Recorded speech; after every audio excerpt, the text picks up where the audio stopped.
ដំណើរទស្សនកិច្ចរបស់លោក Volodymyr Zelensky ទៅកាន់ចក្រភពអង់គ្លេសនិងប្រទេសបារាំងហើយលោកក៏អាចទៅចូលរួមប្រជុំនៅក្នុងទីក្រុង Brussels ប្រទេស Belgium ជាមួយនឹងមេដឹកនាំរបស់សហភាពអឺរ៉ុបផងដែរការលើកឡើងបែបនេះរបស់លោក Volodymyr Zelensky គឺសំដៅទៅលើពីរចំណុចសំខាន់ជាងគេ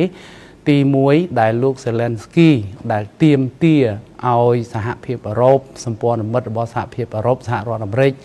ផ្ដល់គ្រឿងយុទ្ធោបករណ៍ដែលអាចផ្លាស់ប្ដូរស្ថានភាពសង្គ្រាមរវាងប្រទេសអ៊ុយក្រែននិងប្រទេសរុស្ស៊ីនៅលើទឹកដីអ៊ុយក្រែននេះគឺលោក Volodymyr Zelensky បានលើកឡើងថាសង្គ្រាមបានអូសបន្លាយអស់រយៈពេលជិត1ឆ្នាំកន្លងទៅហើយសង្គ្រាមនេះមិនមានការផ្លាស់ប្ដូរទេមានតែការវាយប្រហាររុញគ្នាទៅរុញមកនៅសមរភូមិជួរមុខតែប៉ុណ្ណោះអញ្ចឹងអ៊ុយក្រែនត្រូវការសំខាន់ជាងគេគ្រឿងយុទ្ធោបករណ៍ណាដែលអាចផ្លាស់ប្ដូរសង្គ្រាមនេះឲ្យបានឆាប់ផ្លាស់ប្ដូរនៅត្រង់ថាឬចាញ់គឺត្រូវប្រើរយៈពេលខ្លីលោក Volodymyr Zelensky បានទាមទារឲ្យលោកខាងលិចនឹងផ្ដល់យន្តហោះប្រតិកម្មយន្តហោះចម្បាំងប្រតិកម្មដែលមានល្បឿនលឿនមានប្រសិទ្ធភាពខ្លាំងឲ្យទៅខាងប្រទេសអ៊ុយក្រែនផ្ដល់មីស៊ីលរយៈចម្ងាយឆ្ងាយឲ្យទៅប្រទេសអ៊ុយក្រែនហើយក៏ការផ្ដល់នេះក៏ត្រូវការរយៈពេលលឿនផងដែរដោយលោកប្រើពាក្យថាលោកត្រូវការ fighter jets ត្រូវការ long range missiles ហើយនឹង faster delivery គឺការចែកចាយលឿនបំផុតដូច្នេះប្រសិនបើបានការតាមការទាមទាររបស់លោក Zelensky គឺសង្គ្រាមអាចនឹងប្រែប្រួលដោយអ៊ុយក្រែន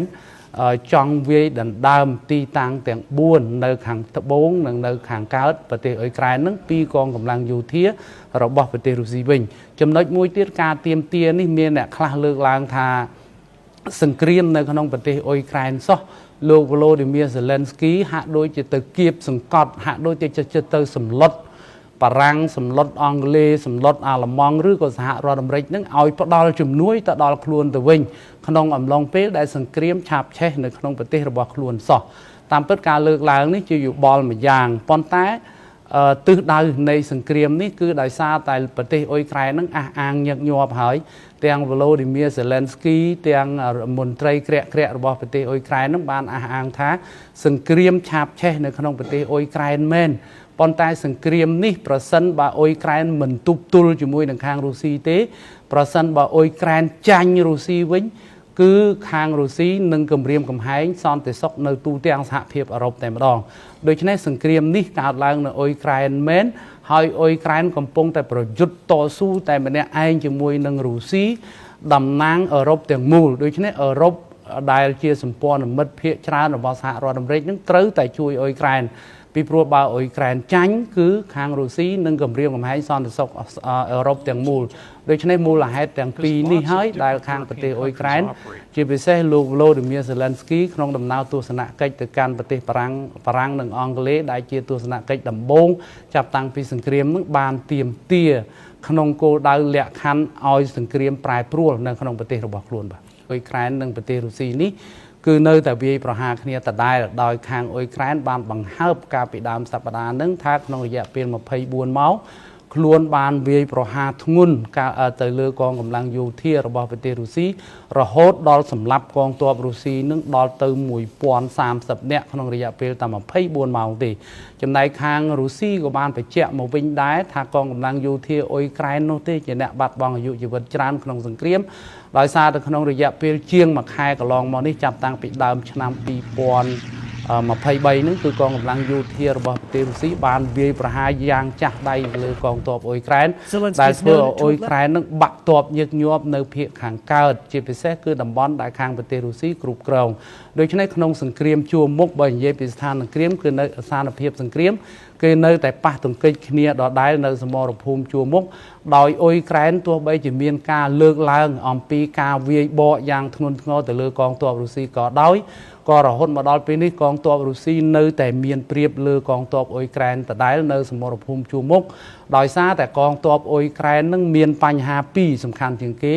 បញ្ហាទី1គឺគ្រឿងយុទ្ធោបករណ៍ដែលបរទេសផ្ដល់ឲ្យមានសហរដ្ឋអាមេរិកអង់គ្លេសបារាំងអាល្លឺម៉ង់ជាដើមមានភាពយឺតយ៉ាវមែនទែនមានន័យថា គ្រឿងយុទ្ធោបករណ៍ក្នុងសង្គ្រាមគឺមិនគ្រប់តម្រូវការទេនៅក្នុងសមរភូមិជួរមុខរបស់ប្រទេសអ៊ុយក្រែនចំណុចមួយទៀតដោយសារតែភាពរយិចរយាកនៃកងទ័ពរបស់ប្រទេសអ៊ុយក្រែន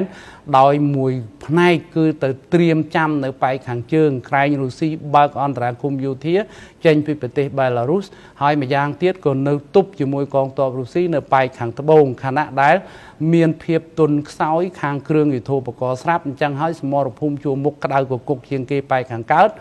នៅតែកងទ័ពអ៊ុយក្រែនចាញ់ព្រៀបរុស្ស៊ីដដែលរហូតមកដល់ពេលនេះទោះបីជាមានការអះអាងវាយបកធ្ងន់ដៃទៅលើកងទ័ពរុស្ស៊ីក៏ដោយបាទ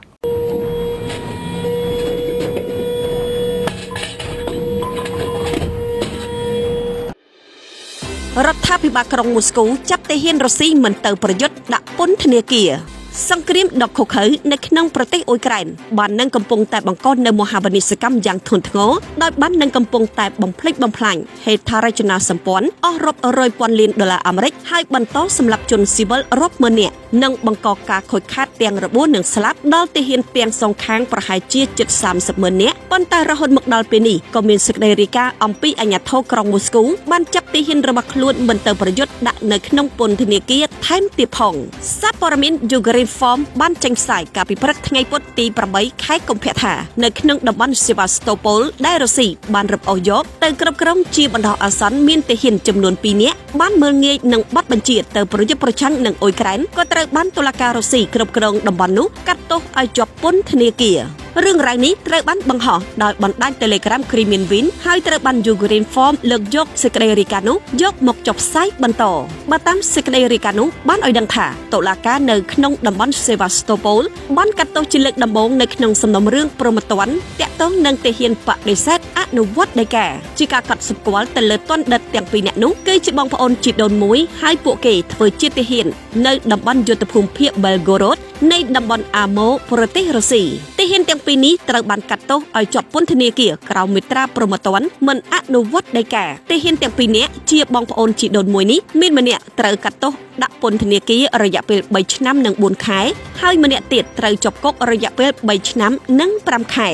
លោក Refat Chubarov ប្រធានចលនាតស៊ូរបស់អ៊ុយក្រែននៅតំបន់គ្រីមៀបានបញ្ជាក់ថាទាហានរុស្ស៊ីមួយចំនួនត្រូវបានដាក់ពង្រាក់ពង្រាយនៅតំបន់គ្រីមៀបើតាមការិយាល័យរបស់ឧត្តមស្នងការទទួលបន្ទុកសិទ្ធិមនុស្សរបស់អង្គការសហប្រជាជាតិបានឲ្យដឹងថាសង្គ្រាមនៅអ៊ុយក្រែនចាប់ពីថ្ងៃទី24ខែកុម្ភៈឆ្នាំ2022ដល់ថ្ងៃទី5ខែកុម្ភៈឆ្នាំ2023បានធ្វើឲ្យរងគ្រោះដល់ជនស៊ីវិលចំនួន 18,817 នាក់ហើយក្នុងនោះស្លាប់ចំនួន 7,155 នាក់និងរងរបួសចំនួន 11,662 នាក់ចំណែកអ្នកស្លាប់និងរងរបួសអាចនឹងនៅតែបន្តកើនឡើងព្រោះការប្រយុទ្ធគ្នាកំពុងតែបន្តជារៀងរាល់ថ្ងៃដោយឡែកអគ្គសេនាធិការកងទ័ពអ៊ុយក្រែនបានបញ្ជាក់ថាសង្គ្រាមចាប់ពីថ្ងៃទី24ខែកុម្ភៈឆ្នាំ2022ដល់ថ្ងៃទី7ខែកុម្ភៈឆ្នាំ2023កងទ័ពអ៊ុយក្រែនបានសម្លាប់ទាហានរុស្ស៊ីចំនួន 133,190 នាក់ប៉ុន្តែអ៊ុយក្រែនមិនបានបញ្ជាក់អំពីចំនួនកងទ័ពរបស់ខ្លួនស្លាប់និងរបួសនៅក្នុងសង្គ្រាមនេះឡើយហើយក៏មិនទាន់មានប្រភពព័ត៌មានឯករាជ្យណាមួយបញ្ជាក់នោះដែរផ្ទុយទៅវិញសម្រាប់រុស្ស៊ីកាន់តែលាក់បាំងខ្លាំងបំផុតអំពីចំនួនទាហានរបស់ខ្លួនស្លាប់និងរបួសដោយចាត់ទុកថានេះជាកិច្ចការសម្ងាត់នៃសន្តិសុខជាតិហើយសូម្បីតែប្រជាជនរបស់ខ្លួនជជែកវែកញែកពាក់ព័ន្ធនឹងកងទ័ពក៏អាចត្រូវប្រឈមមុខនឹងការជាប់គុកច្រវាក់ផងដែរបើតាមធនាគារពិភពលោកនិងក្រុមមន្ត្រីជំនាញរបស់អ៊ុយក្រែនធ្លាប់លើកឡើងអំពីការវាយតម្លៃរបស់ខ្លួនលើការខូចខាតដោយសារសង្គ្រាមកាលពីអំឡុងខែតុលាឆ្នាំ2022ថាសង្គ្រាមរបស់រុស្ស៊ីអស់រយៈពេលជិត1ឆ្នាំកន្លងមកនេះបានធ្វើឲ្យប្រទេសអ៊ុយក្រែនខូចខាតមានទំហំទឹកប្រាក់ចន្លោះពី$350,000 លានទៅ$700,000 លាន